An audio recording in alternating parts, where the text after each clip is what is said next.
달빛이 용담골 깊은 숲을 은은히 비추는 밤, 고요한 공기 속에 저주의 냄새가 짙게 깔려있다. 오래된 소나무 사이로 스며드는 안개는 마치 귀궁의 원혼들이 속삭이는 듯하다. 여리는 손에 쥔 경귀석이 차가운 무게를 느끼며 천천히 숨을 고른다.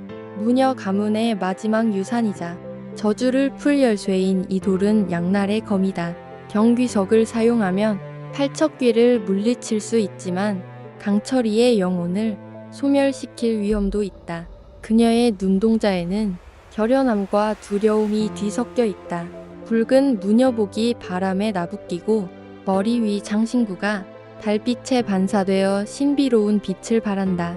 그녀의 숨소리는 차가운 밤 공기 속에서 희미한 백색 연기를 만들어낸다. 앞에는 팔척귀의 그림자가 거대한 어둠으로 드리워져 있다. 인간의 윤곽을 잃은 채 산 전체를 집어삼킬 듯한 기운으로 용담골을 뒤덮고 있다. 붉게 타오르는 두 개의 눈이 밤을 가르고 목소리는 바람을 타고 메아리친다. 무녀여, 네가 아무리 저항해도 왕가의 죄는 지워지지 않는다. 내 가문도 너도 그 죄의 일부다. 팔척귀의 말이 여리의 가슴을 날카롭게 찌른다. 할머니가 익사한 그날의 기억이 파도처럼 밀려온다. 어린 여리가 물속에서 본 흐릿한 그림자. 어머니가 남긴 마지막 말이 귓가에 맴돈다. 무녀의 운명을 거부하면 저주가 너를 삼킬 거야. 그 모든 기억의 무게가 그녀의 어깨를 짓누른다. 강철이가 앞으로 나선다. 여전히 윤갑의 얼굴이지만 이무기의 기운이 점점 더 강하게 뿜어져 나온다. 붉게 빛나는 눈이 밤을 가르고 손에 쥔 비늘이 달빛 아래 은빛으로 반짝인다. 그의 발걸음 하나하나가 땅을 진동시킨다. 여리, 내가 저놈을 막는다. 넌 저주를 풀어. 강철이의 목소리는 단호하지만 그 속에는 미세한 떨림이 있다. 그는 자신의 승천을 포기하고 여리를 지키려 한다. 그의 몸에서 뿜어져 나온 강력한 기운이 주변 소나무들을 불이째 뽑아내고 땅을 거미줄처럼 갈라놓는다. 팔척귀가 낮고 울리는 웃음을 터뜨린다. 그 소리는 용담골 전체를 진동시킨다. 이무기여, 너 또한 왕가의 희생자 아닌가? 왜 나를 막으려 하는가? 강철이의 얼굴이 굳어진다. 수백 년 전 왕가에 의해 배신당한 이무기의 기억이 파편처럼 떠오른다. 하지만 그는 여리를 바라보며 천천히 고개를 젓는다. 내 원한은 너와 다르다. 여리는 내 전부다. 여리의 심장이 격렬하게 뛴다. 경귀석을 더 세게 쥐자 그 돌이 뜨거워진다. 팔척귀가 거대한 손을 뻗는다. 검은 기운이 회오리처럼 용담골을 휘감으며 고대의 재단을 흔든다. 나무들이 신음하듯 부서지고 땅에서 검은 연기가 뱀처럼 굼틀거리며 피어오른다. 여리는 온몸에 무녀 힘을 끌어모은다. 그녀의 손끝에서 시작된 은빛빛이 경귀석과 공명하며 점점 밝아진다.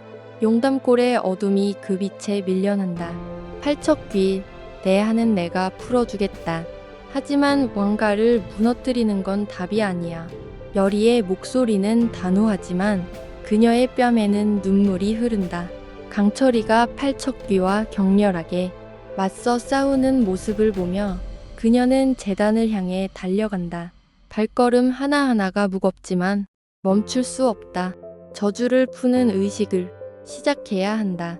하지만 마음 깊은 곳에서는 두려움이 검은 그림자처럼 커져간다. 강철이가 영원히 사라질지도 모른다는 공포가 그녀의 영혼을 핥힌다.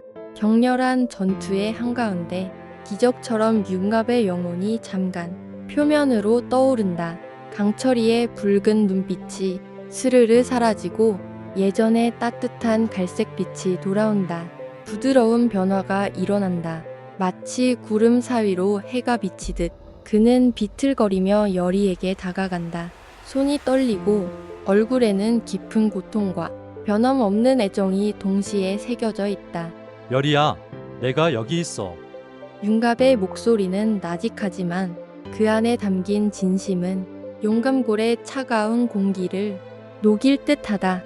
마치 봄바람처럼 따뜻하고 그리운 소리다. 여리는 숨을 멈춘다. 그녀의 첫사랑, 어린 시절 함께 별을 보며 영원을 약속했던 바로 그 윤갑이 눈앞에 있다.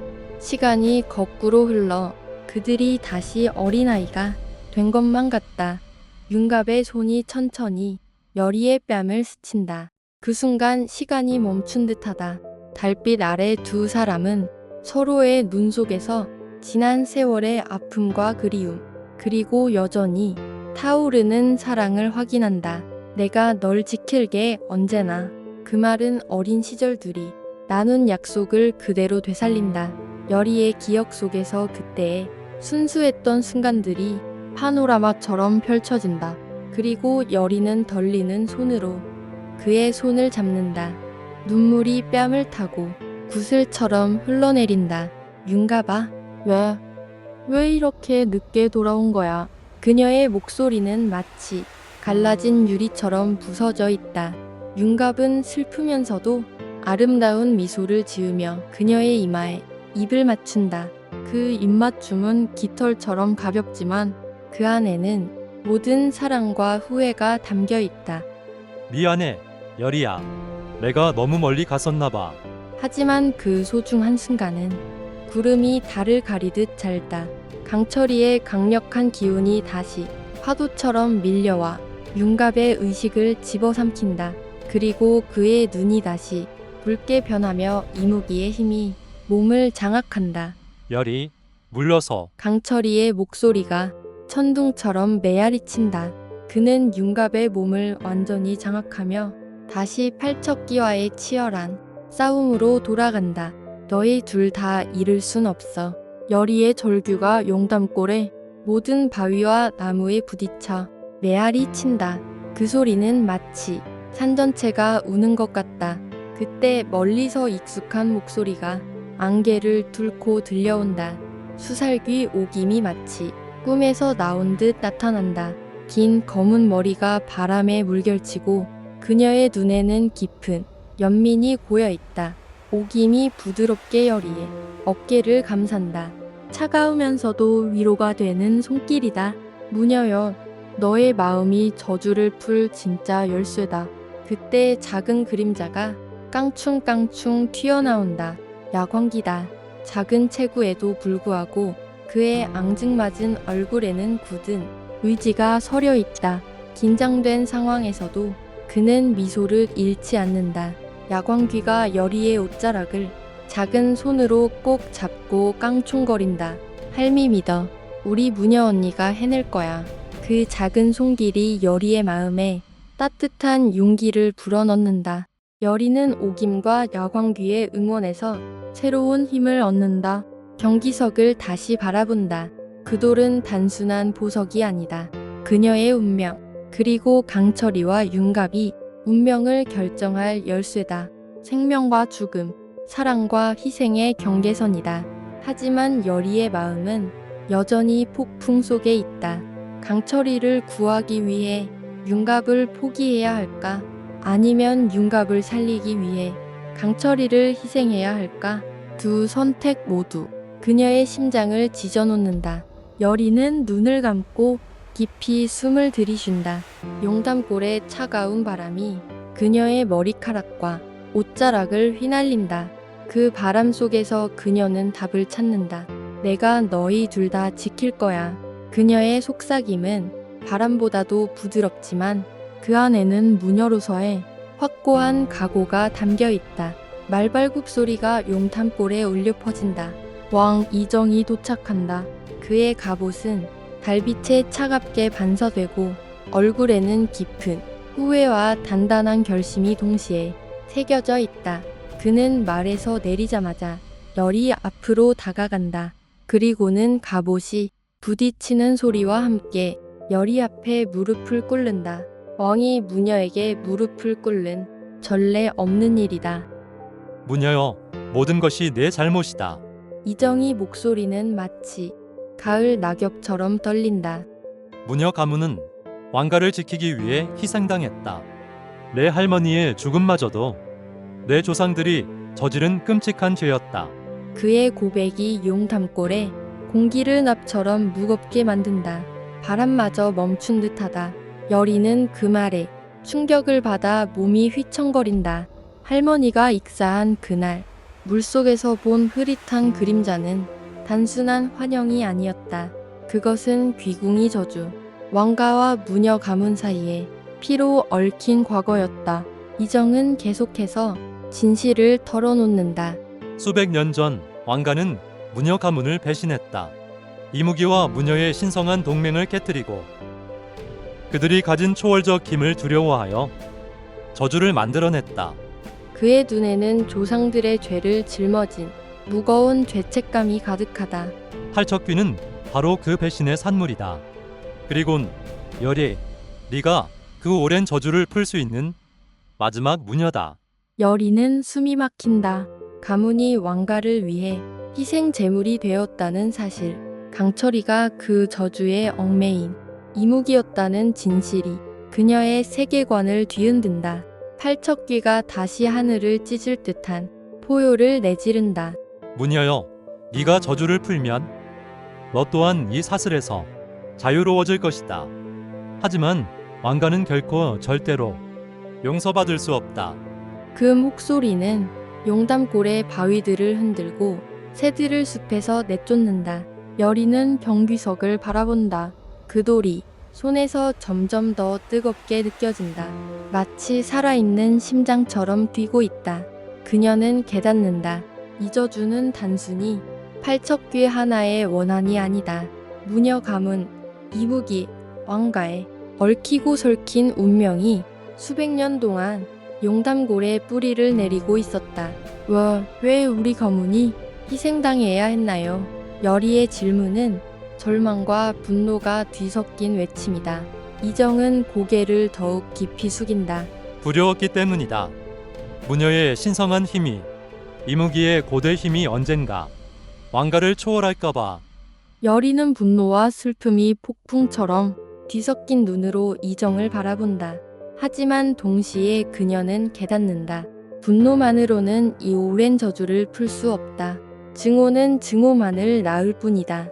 경기석을 두 손으로 꼭 쥐며 여리는 결심한다. 내가 이 저주를 끝내겠습니다. 하지만 왕가도, 무녀도, 이무기도 모두가 자유로워져야 해요. 그녀의 목소리는 바위처럼 단호하다.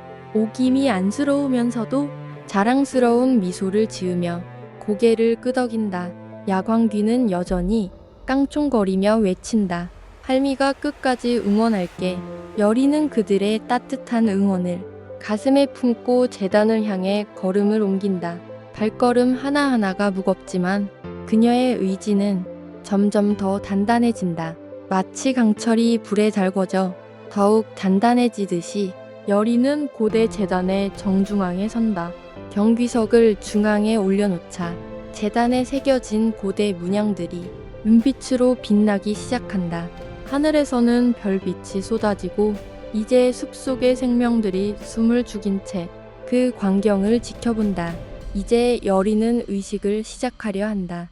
모두의 저주를 풀기 위해, 끝나지 않았던 역사의 마침표를 찍기 위해 경기석을 하늘 높이 들어올리고 무녀로서 태어나면서부터 품고 있던 모든 힘을 끌어모은다. 그녀 주위로 거센 바람이 회오리처럼 몰아친다. 경귀석에서 뿜어져 나온 빛이 점점 강해지더니 용담골 전체를 나처럼 환히 밝힌다. 어둠 속에 숨어있던 모든 것들이 그 빛에 드러난다. 팔척귀의 거대한 그림자가 산처럼 솟아오르며 여리를 덮치려 한다. 그리고 그 형체는 끝 보이지 않을 정도로 크고 무서우며 마치 하늘 전체를 집어삼킬 듯하다. 무녀여, 과연 네가 나를 막을 수 있을 것이라고 생각하느냐? 팔척귀의 목소리는 천둥보다 크고 귀를 짖을 듯하다. 하지만 여리는 한 걸음도 물러서지 않는다. 그녀의 눈에는 더 이상 두려움이 없다. 내 깊은 한은 내가 풀어주겠다. 하지만 더 이상 아무도 희생되지 않을 거야. 강철이는 여리를 지키기 위해 팔척귀와 정면으로 맞선다. 하지만 그의 몸은 점점 약해지고 있다. 이무기의 비닐들이 하나씩 빛을 잃어가며 바닥에 떨어진다. 마치 별이 하나씩 지는 것 같다. 열이야, 날 잊지 마. 강철이의 목소리는 바람에 흩어지는 나뭇잎처럼 희미해진다. 그는 팔척귀의 무자비한 공격을 온몸으로 막아내며 점점 더 깊은 상처를 입는다.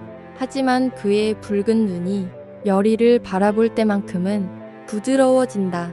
너만 괜찮다면 난 어떻게 되어도 괜찮아. 열이는 흘러내리는 눈물을 닦지도 않은 채 경석을 완전히 활성화시킨다. 돌에서 나온 빛이 하늘을 갈라놓을 듯 강렬해진다. 용담골 전체가 저주의 어두운 기운과 무녀의 신성한 힘이 충돌하며 격렬하게 흔들린다. 그리고 바로 그 순간 기적이 일어난다. 강철이와 윤갑의 영혼이 동시에 모습을 드러낸다. 강철이의 붉은 눈과 윤갑의 따뜻한 갈색 눈이 서로 교차하며 두 사람의 목소리가 하나가 되어 울려 퍼진다. 열이야, 우린 너를 믿어. 열이는 하늘을 향해 절규한다. 내 선택은 그녀의 외침이 용담골의 모든 공간을 가득 채운다. 경비석에서 폭발하듯 뿜어져 나온 빛이 팔척귀를 완전히 집어삼킨다.